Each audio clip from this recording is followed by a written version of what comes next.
Chief Justice Maria Lourdes Sereno has a full day, a day after skipping the House proceedings to impeach her.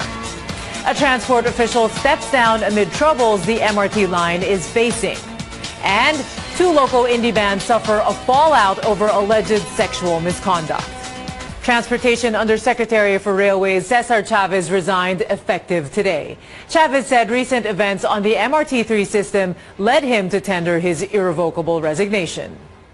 I hope the President understands that in the light of recent events involving the MRT3 system, simple sense of delicadeza, which I have adhered to throughout my professional life, gives me no choice but to resign from my said position. It is also my intent and hope that my resignation provides opportunity for the appointment of person better qualified to perform the duties and responsibilities of the subject office.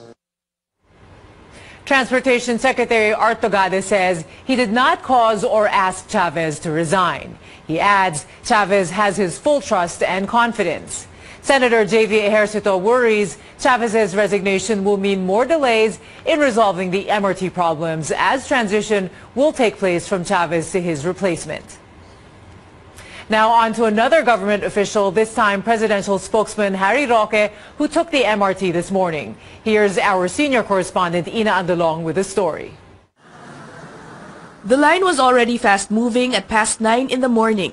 Presidential spokesman Harry Roque surprised reporters waiting for him on the southbound side of the MRT North EDSA station in Quezon City.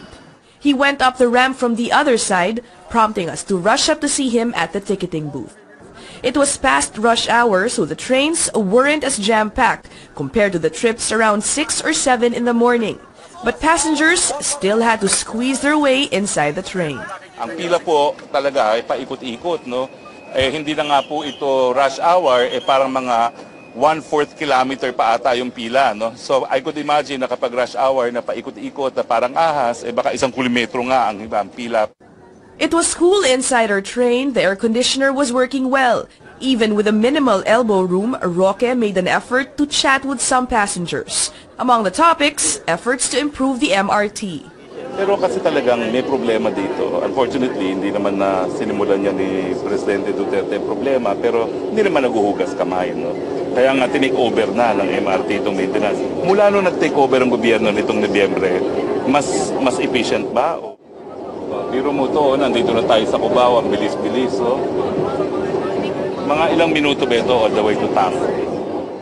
Along the way, the spokesman even found a seat, almost a luxury for many who take the train when the crowd is at its peak. It took us about 40 minutes to reach TAF station in Manila, where we would change trains and take the LRT.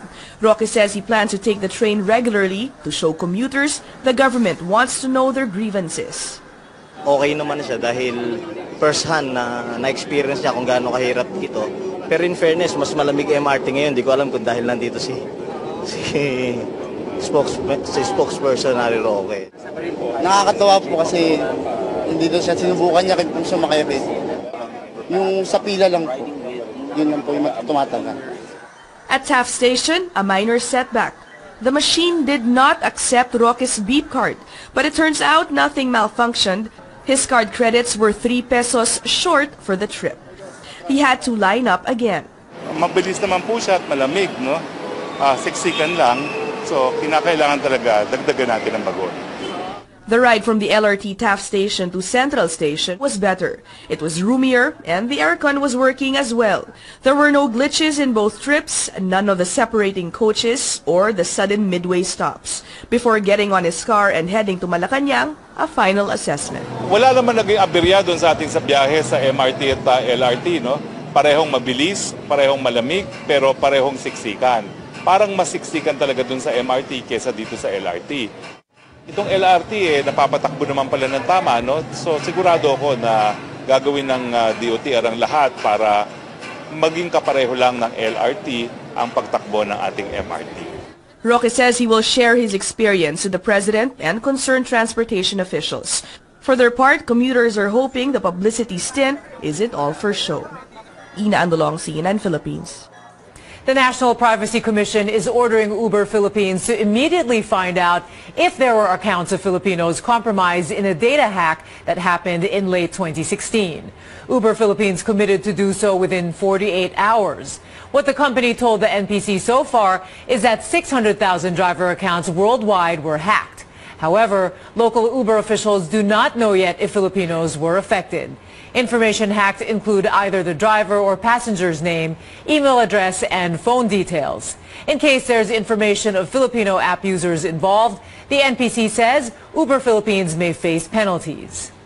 What kind of information was involved? Is it sensitive personal information or information that can be used to enable identity fraud? Is that information in the hands of a third person?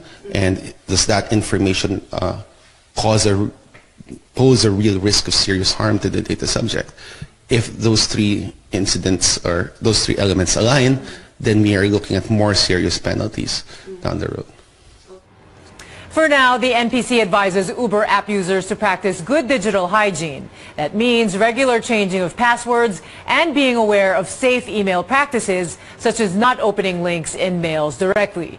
Uber users can also watch out for any irregularities in their accounts since November 2016 and report to NPC if there's any.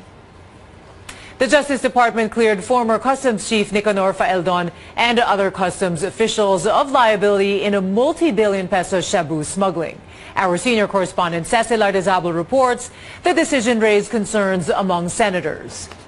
Captain Nicanor Faeldon and other customs officials were recently held criminally liable by the Senate Blue Ribbon Committee after tons of shabu were smuggled into the country in May.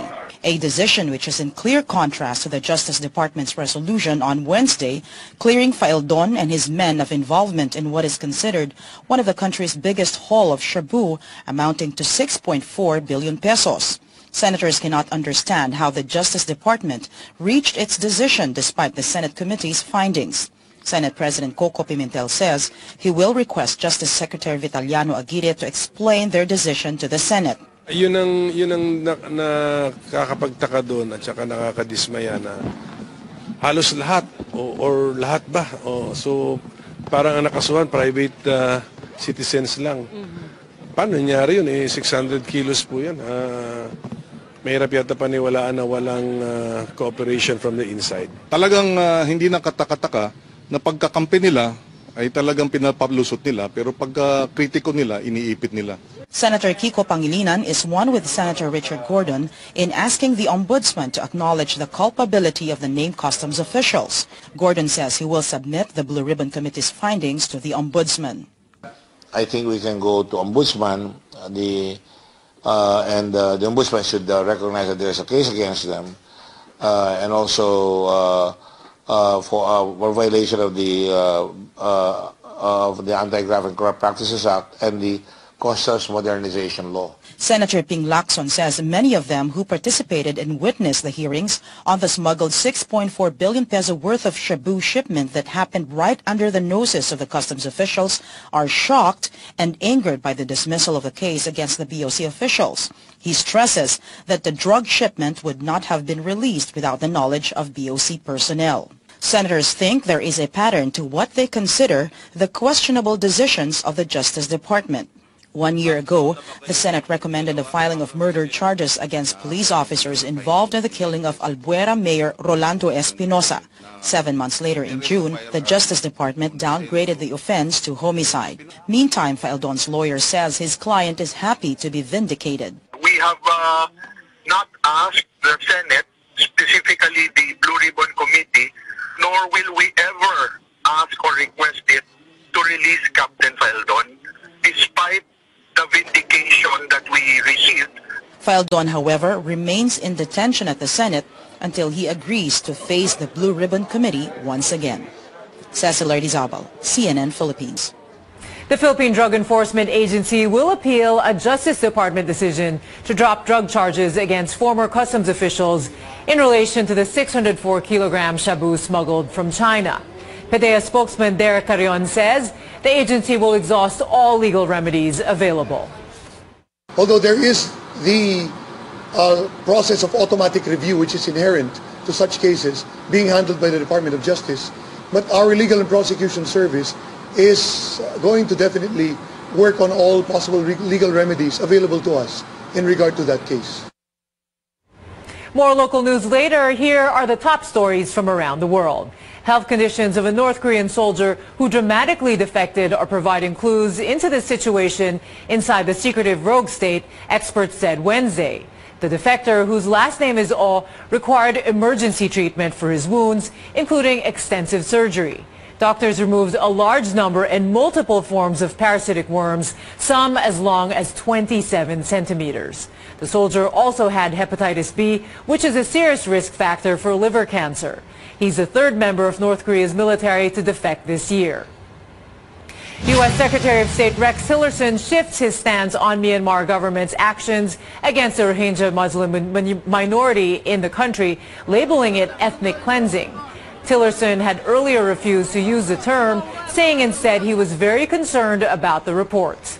But on Wednesday, the U.S. top diplomat was unequivocal in his statement denouncing the actions of Myanmar's military. He, however, continues to offer cautious support for civilian leaders who share power with the military under Myanmar's government structure. American actress Meghan Markle could be preparing to move into Kensington Palace with Britain's Prince Harry. That's according to People magazine. Markle, who just wrapped up her last season on the TV series Suits, arrived in London this week. The relationship between Markle and Prince Harry has progressed quickly, even before the couple was first spotted together publicly in September. Prince Harry has made no secret of his desire to marry Markle. And Markle has described their relationship as, quote, two people who are really happy and in love. A day after skipping the impeachment proceedings against her, Chief Justice Sereno shows up in two public engagements to promote respect for the rule of law. Speaking at a human rights convention, Sereno called for an end to impunity and human rights violations. She said accountability of various agencies is the best way to advance human rights. She adds pressure must continually be exerted on these institutions to ensure that impunity ends. Civil society and the bar, and that is you, must exert pressure on the institutions of accountability and the justice agencies to ensure that impunity ends, and not leave it to just anyone who desires media mileage to own the issue of making the police accountable for unsolved murders, rapes, robbery, and widespread thievery. Sereno also told lawyers not to allow themselves to be stymied, muzzled, or cowed, and not let political ambition get in the way of standing for what is right. Carl Angelo Arnaiz was intentionally killed by two Caloocan City policemen. This is the finding of an internal probe of the National Police into the killing of the 19-year-old boy. The PNP's Internal Affairs Service, which conducted the probe, recommends the dismissal from the service of PO1 Ricky Arquilita and Jeffrey Perez for grave misconduct and behavior unbecoming of a police officer. The police earlier claimed Arnaiz held up a taxi driver and was killed in a shootout with law enforcers in Caloocan City on August 18. But the IAS says the account of witnesses, physical evidence, and medical legal experts reveal it was an execution-style killing. The IAS also demoted Caloocan Police Station Commander Chief Inspector Fortunato Ecle for neglect of duty. Despite the findings, IAS head Alfagar Triambolo says the death of Arnaiz cannot be considered an extrajudicial killing. He says the two policemen could have acted on their own and there's no evidence of an order to kill the teenager. Ang theory namin na kaya siguro ito ay pinatay dahil it causes police problems sa lugar. Kasi allegedly ito ay as sinabi din ng hold up sa kanya. Baka may mga previous record, pabalik-balik lang kaya siguro ginaganon at hindi pinoproseso. So inikot namin yung kanilang lugar, DSWD, barangay, and din sa kanilang station at mga kalapit na mga barangay nung nasasakupan lang PCP, pati yung sa mga nearby police station. Walang mga record po sila.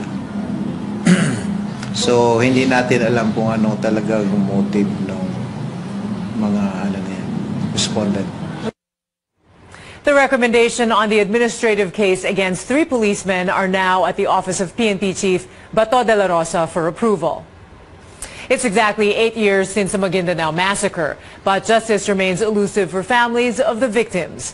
Lawyers, however, say the trial of more than 100 accused in the massacre will wrap up in the coming months. Our senior correspondent David Santos tells us more. It's the time of the year when journalists come together to trace the steps leading to the single deadliest attack on the press in recent history. More than 30 journalists were among 58 people brutally murdered here under the hands of one of Mindanao's most powerful political clan. Exactly 8 years since the Maguindanao massacre, their families continue to seek for justice. The long wait could soon be over. We are confident that this case will be wrapped up by 2018 and hopefully justice will be achieved. On Thursday, Presiding Judge Jocelyn Solis Reyes continues to hear testimonies of witnesses for the defense. Reyes has been handling this case for 7 years now. A sign that the trial could soon be wrapping up, one defense lawyer is submitting his client's case for resolution. But Attorney Artemio Caña also wants the court to hold in contempt Undersecretary Joel Egco of the Presidential Task Force on Media Security for saying in an interview that 2 of the principal accused could be convicted by 2018. He make it appear that he wants to influence or put pressure to the judge. People of the Philippines na case ito di siyempre sabihin niya na dapat may conviction. About half of close to 200 accused are detained and going to trial in this facility inside PNP's Camp Bagong Diwa in Taguig. Based on the records, kunti na lang na magpipresent ng evidence. So, matansya na namin yun kung gaano katagal.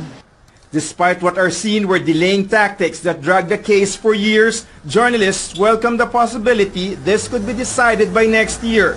And amid evolving challenges the media continue to face, the Maguindanao massacre will serve as a constant reminder of their purpose and the values they have to uphold. Yung role natin as media, as being the fourth estate, being the vanguard and watchdog of society, ay hindi lamang natin kakalimutan. Yun pa rin yung ating pinapanindigan.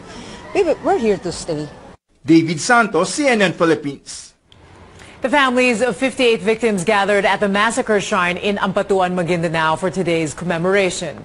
They're appealing to President Duterte to help them get justice. A magnitude 4.3 earthquake rocks Quezon at 8 this evening. FIVOC says the quake was centered 3 kilometers northwest of the municipality of Calauag. Intensity 5 was felt in Calauag and Ginayangan. No damage and aftershock expected. We'll give you more info as that becomes available. Our country's bet to the Miss Universe pageant has strong words for the person who leaked photos of her evening gown. Rachel Peters took to Instagram stories to let off some steam. She writes, quote, "Thank you for teaching me a lesson about being more careful of who to trust. Not sure what your intentions were, but no matter what, you're not dragging me down." The 26-year-old model goes on to say, at the end of the day, it's not about the dress you wear, how you walk, or even the elements of surprise, unquote. Peter adds that being kind and true to oneself are what makes a girl truly shine. While Peters confirmed the leak, we can only assume if the photographs making the rounds online show the exact evening gown she will wear during the competition or just one of the choices. But for Filipino pageant fans out there, don't fret. Historically, Miss Universe Philippines brings a number of evening gowns to the pageant. The big reveal really happens at the actual evening gown competition. Some local indie bands are facing the music in the wake of sexual misconduct allegations. Online music magazine Vandals on the Wall removed indie band Jensen and the Flips from the lineup of its annual event. This comes as a band member faces sexual misconduct claims after a netizen began a Twitter thread on the allegations. Band member Samuel Valenia confirmed the claim, apologizing to those he offended and disappointed. Valenia is a guitarist and backup vocalist. The same Twitter thread also threw allegations against Sud frontman Sud Baleser. This prompted organizers of the University of the Philippines Fair to withdraw its invitation to the band. CNN Philippines has reached out to the band's general manager, Sindicato Management Incorporated. On Facebook, Jensen and the Flips has released an apology statement saying they respect the decision of the organizers and will work on being better individuals. Si Senadora Grace po na nanguna sa investigasyon sa mga problema sa MRT. Hanga raw sa pinakitang delikadesa ni Chavez. Pero posibleng may iba pa raw dahilan kung bakit nagbitiw ang opisyal. Itinanggi naman ni DOTR Secretary Arthur Tugade na siya ang nagparesign kay Chavez, lalo't buo raw ang tiwala niya rito. Hinihintay pa ng palasyo ang kopya ng resignation ni Chavez bago magsalita. Umaaksyon, Gary De Leon, News 5. Gaya ng kanyang inanunsyo noong Martes, sumakay ng MRT kaninang umaga si Presidential Spokesman Harry Roque. Pero may mga hindi natuwa sa anilay publicity stunt ng kalihim. Umaaksyon si Gerard de la Peña. Bago mag-alas 9 ng umaga, nakipila si Presidential Spokesperson Harry Roque sa MRT North Avenue Station. Kumuha rin siya ng tiket at nakisiksik sa loob ng bagon. Aminado si Roque, hindi na ito rush hour, pero sinadya raw niyang iniwasang makisabay sa buhos ng mga pasahero. Abala rin tayo sa publiko, no? So yun naman natin iniwasan. Maski hindi na siya rush hour, no? Umabot pa rin kami ng mga 10 minuto siguro sa pila, no? So kapag rush hour, I could imagine mas malala ang kondisyon, no? Bumaba si Roque sa Taft Avenue Station at tumawid sa LRT Line 1 papunta sa Central Station. Sa kabila ng direktiba ng Department of Transportation na maging normal ride at walang VIP treatment sa pagsakay ni Roque sa MRT, kitang-kitang may security escort pa ang kalihim. Kaya mabilis siya nakapasok sa estasyon. Hindi na rin nagpapapasok ng mga pasahero sa bagon kung saan nakasakay si Roque. Kaya naman bumuhol sa social media ang inis ng mga pasahero saan nila'y publicity stunt ni Roque. Hindi naman daw kasi normal ride ang naranasan ng kalihim, lalo't wala naman daw bodyguard ang mga karaniwang pasahero ng MRT. Habang nasa estasyon, sinagot na ni Roque ang mga batikos. Paumanhin no, pero mas importante tingin ko yung mensahe na inaalam talaga ng Pangulo yung kalagayan ng ating mga mananakay. Hindi rin naman daw itong unang beses na sumakay siya sa MRT. Pero sa naranasan niya kaninang umaga, malinaw na raw kung bakit nagdurusa ang mga commuter sa pagsakay sa MRT. At ang kanyang rekomendasyon sa palasyo? Sasabihin ko po na talagang dapat tutukan ang problema dito sa MRT dahil napapagana naman ng mabuti itong LRT. So dapat pare-pareho yung standard ng maintenance ng mga bagon niya para magkaroon ng bawas na perwisyo sa ating mga mananakaw. Pangako ng kalihim, mauulit pa ang pagsakay niya sa MRT. May cameraman o wala. I'll do it more often, promise. With or without you. Umaaksyon, Gerard de la Peña, News 5. Diskumpiyado ang ilang senador sa desisyon ng DOJ panel na i-absuelto si dating Customs Chief Nicanor Feldon at iba pang opisyal na nadawit sa nakalusot na shabu shipment mula sa China. Imposible raw kasing walang taga-customs na sangkot sa anomalya. Umaaksyon si Mian Los Baños. Pagpapaliwanagin ni Senate President Coco Pimentel si Justice Secretary Vitaliano Aguirre sa naging desisyon ng DOJ panel na nag-absuelto kina dating Customs Commissioner Nicanor Feldon at 11 pang opisyal ng Bureau of Customs. Kaugnay ito ng pagpasok ng 6.4 billion pesos na shabu shipment mula China. Nalalabuan daw kasi si Pimentel kung bakit tila walang nadiin na taga-customs sa shabu na naipuslit sa kanilang ahensya. Nakakapagtaka doon at saka nakakadismaya na halos lahat or lahat ba? So parang ang nakasuhan, private citizens lang. Paano nangyari yun? 600 kilos po yan. Mahirap yata paniwalaan na walang cooperation from the inside. Para kay Senator Kiko Pangilinan, hindi katanggap-tanggap at tila may kinikilingan daw ang desisyon ng DOJ. Mukhang may pattern din daw ang sunod-sunod na umunoy questionabling desisyon ng DOJ. Gaya na lang daw sa pagkamatay ni Albuera Mayor Rolando Espinosa kung saan ibinaba sa homicide ang unang kaso ng murder sa mga pulis na suspect. Hindi nakataka-taka kung bakit ganito ang naging desisyon ng DOJ. Kapag kakampi nila ay pinapalusot nila. Pagka katunggali nila at mga kritiko, iniipit nila. So hindi katanggap-tanggap itong naging desisyon ng DOJ. Si Senator Richard Gordon na chairman ng Senate Blue Ribbon Committee umaasang makikialam ang ombudsman dahil public officials ang sangkot sa issue. Dapat daw kasuhan si Feldon dahil sa negligence o pagpapabaya. At sa binuo niyang sistema sa customs gaya ng command center na naging dahilan daw bakit nakapasok ang bilyon-bilyong pisong halaga ng shabu sa bansa. Higit 2 buwan nang nasa detention facility dito sa Senado si Captain Faeldon simula nang makontempt siya noong Setyembre. Pero hanggang ngayon wala raw siyang balak na humarap sa pagdinig ng Senado at hindi rin daw siya magre-request na i-release siya sa kulungan. Ayon sa kampo ni Faeldon, maayos ang lagay nito at masayang hindi siya kinasuhan ng DOJ. Naninindigan din daw si Faeldon sa mensahe kung bakit siya nagpakulong sa Senado. The Blue Ribbon Committee has made its stand. On the other hand, so have we made a stand, Captain Faeldon in particular, because he is there in the first place because of a message that he wanted to impart to the Filipino people, and that is nobody has to face an investigation in aid of persecution.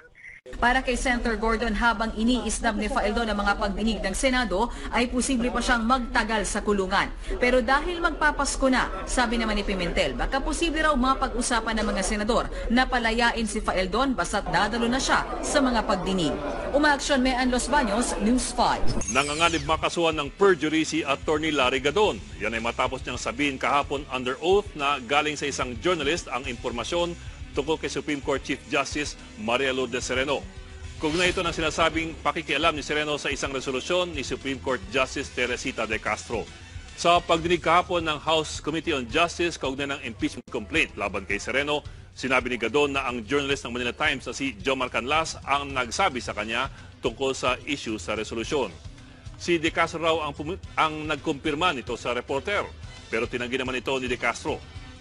Si Attorney Gadon may be liable for perjury if declaration niya ito, and this is under oath, and so he will have to answer for his actions. Dahil dito, iimbitahan sa susunod na pagdinig si Canlas para linawin ang issue. Nanindigan naman si Gadon na hindi mali ang kanyang mga pahayag. Yung mga allegations, hindi pwedeng matawag na perjurious yun because even if no justice will testify on those documents, nandun na yung presence ng documents, that the documents are existing already. Sa gitna ng kinakaharap na impeachment case, pinayuhan ni Chief Justice Maria Lourdes Sereno ang mga abogado na manindigan para protektahan ang karapatang pantao. Umaaksyon si JB Arcena. No showman si Chief Justice Maria Lourdes Sereno sa impeachment hearing sa Kamara kahapon. Sunod-sunod naman ang kanyang dinaluhang event ngayong araw. Isa rito ang Human Rights Summit ng Integrated Bar of the Philippines. Hindi niya tinalakay ang issue ng impeachment, pero malaman ang pahayag ng punong maestrado sa issue ng karapatang pantao at impunity sa bansa. The times are not only dangerous, they also demand that we make use of every available opportunity to advance the interests of the country. Hinamon ni Sereno ang mga abogado na manindigan para protektahan ang human rights. If you keep silent about these crimes, wittingly or unwittingly, you will be in the subconscious of our people, be considered as indirectly complicit to what they perceive as day-to-day impunity. Paboritong banata ni Pangulong Duterte ang mga human rights advocate dahil sa pagbatiko sa kanyang war on drugs. Pero paalala ni Sereno, ang pagbabantay sa karapatang pantao ay hindi lang tungkulin ng Commission on Human Rights. May papel din daw ang Hudikatura, Ombudsman, Civil Service Commission, Commission on Audit at lahat ng mga abogado. You have all been trained in the law. You know what is right from wrong. Umaaksyon, JV Arcena, News 5. Usap-usapan naman ang binibentang playing cards sa London na tampok umano ang mga ipokritong politiko. Pero eto po, isa sa mga karakter dito si Pangulong Rodrigo Duterte. Ginamit ang larawan ng Pangulo bilang joker. Ang caption pa nito sa Instagram, gumagamit daw ng drugs ang Philippine President pero pinaparusahan ang mga gumagaya raw sa kanya. Wala naman daw problema rito ang palasyo. Iginagalang daw kasi ng Pangulo ang freedom of expression. Marami na rin daw mas masasamang nasabi tungkol sa kanya bukod dito. Itinalaga na si dating presidential spokesman Ernesto Abella bilang Undersecretary ng Department of Foreign Affairs. Noong October 27 pa ang appointment paper ni Yusek Abella na pirmado ni Pangulong Rodrigo Duterte. Ito rin ang araw na umugong ang balita na aalisin na siya bilang tagapagsalita ng Pangulo. Samantala, umalma naman si Communications Assistant Secretary Mocha Uson sa mga kumestyon sa plano niyang pumasok sa law school. Ayon sa kanya, sinabihan siya noon na bobo at pinayuhang mag-aral muna. Ngayong mag-aaral na siya, batikos pa rin ang inabot niya. Pero ipinunto ng mga bumabatikos na hindi pasado si Uson sa Philippine Law Admission Test or PhilSAT na requirement para makapag-enroll sa law school.